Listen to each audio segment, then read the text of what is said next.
because you and I are in an important season. We're in a building season. We're becoming the better version of ourselves. We're becoming Christians. We're becoming business owners. We're becoming more disciplined. We're becoming more grounded. We're becoming.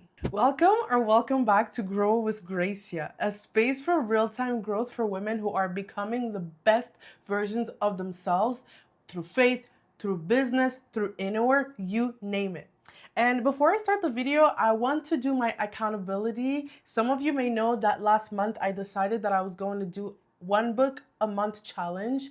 And so we're entering the month of January. So this is the book that I'm going to be reading. It's from Stephanie Ike, a pastor, The Power of Your Dreams. To be real with y'all, I've been having dreams ever since I became a Christian. It's been really crazy. So I'm really excited to dive into this book and to learn more about what God is trying to tell me through these dreams and how I can communicate better and be closer to Him. And yeah, so this is my accountability moment. So here you go. All right, let's dive right into the video because you and I are in an important season. We're in a building season. We're becoming the better version of ourselves. We're becoming Christians. We're becoming business owners. We're becoming more disciplined. We're becoming more grounded. We're becoming. Well, becoming isn't only about the things that we add on to our lives, the new things that we gain. It's also about the things that we need to subtract, the things that can no longer stay. There are things that just cannot coexist, and they are non-negotiables. So I want to go into the 3 main non-negotiables while you're becoming, and I have saved the best one for last. So make sure you tune into the video till the end to find out what it is. Let's dive in. Non-negotiable number 1. People/environments keeping you small. This isn't just about the typical toxic friend that secretly hates you. This is about the friend that's very comfortable with your regression, that encourages your regression. This is about the friend that is comfortable with you never changing and always staying the same. This is about the family member that's comfortable or that even benefits from you never evolving. This is about that job that you hate, that you never feel fulfilled in, and that you know you're meant for more. This is about some family members that you grew up with that you love and that they love you back, but they have constantly tried to let you inherit their negative and limiting beliefs and that have always hindered you in your whole life. This is about all those kinds of people. This is about the friend that doesn't necessarily that's not necessarily a bad person and super outward toxic, but maybe gossips a lot. This is about the friend that isn't super toxic, but is still smoking when you're trying to stop. It's dangerous to always be around that when you are trying to stop these habits and you continuously surround yourself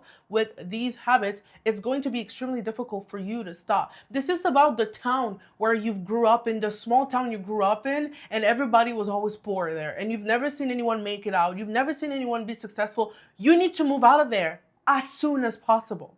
Becoming requires an environmental alignment. You can't outgrow the same life that you're living in. It just doesn't happen like that. So you have to make that step. You have to make that move to detach yourself from not only that environment, but those people that are still in there that are hindering your growth. They usually don't even do it on purpose, but you have to be intentional with your growth. They may not be intentional with how they're hindering you, but it's about you. You're the one that has control. You're the one that is doing that inner work that has to detect that and that has to step out, to step away. Non-negotiable number 2, destructive habits disguised as fun.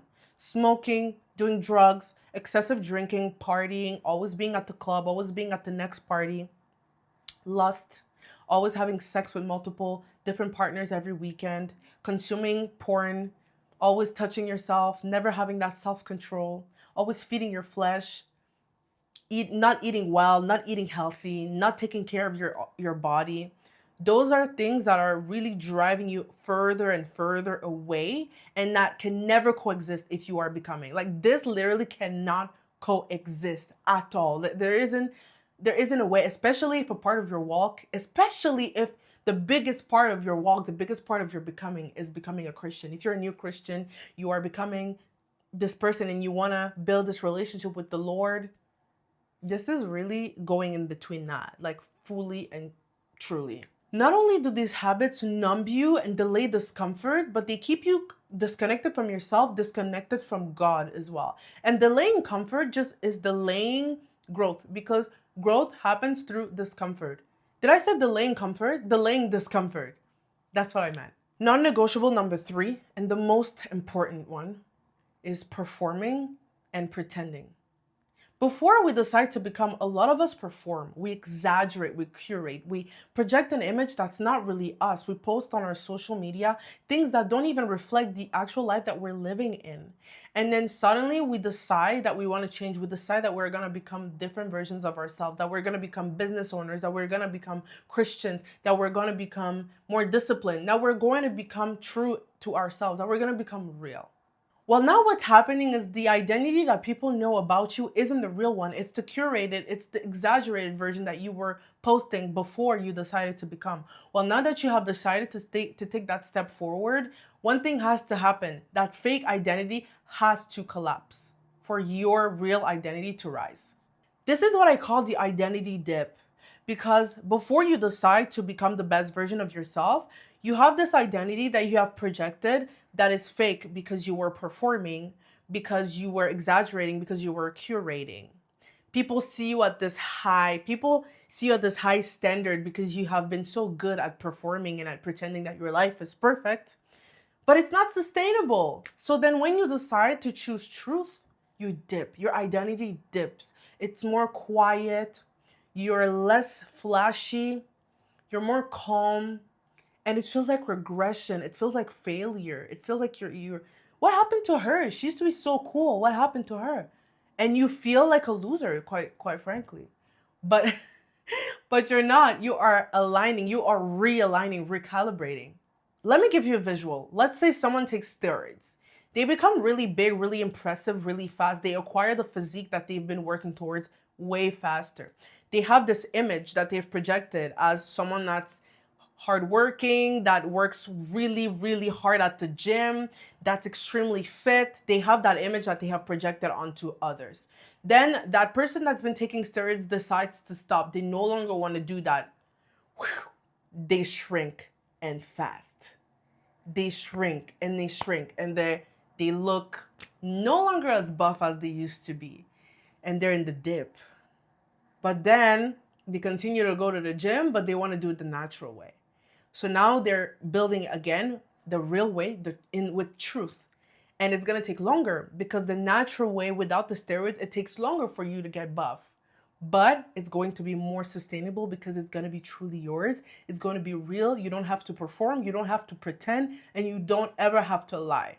That's how the identity dip works. Pretending is a true non-negotiable because you can't pretend authenticity. You can't fake growth. You can't fake discipline. You can't pretend those things.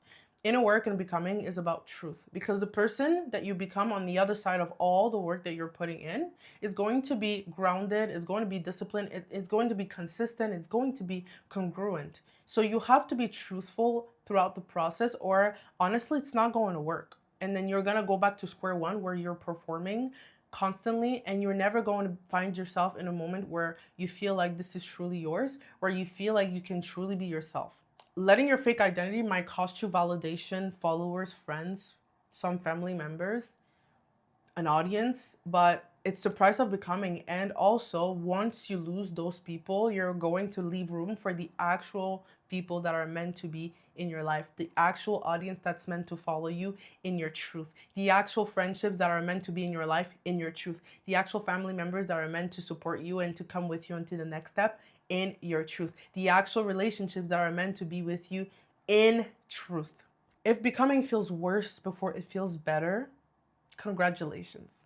You're doing it the right way, and you're doing it the honest way. Becoming isn't always a glow up. It's also a tear down. Sometimes you have to tear down, you have to destroy, delete, so that you can make new room for the real things that are meant to be in your life. That's all I have for today's video. I truly, truly hope that it brought value to your life, and I'm excited to see you in the next one. But until then, keep growing with grace. Bye, y'all.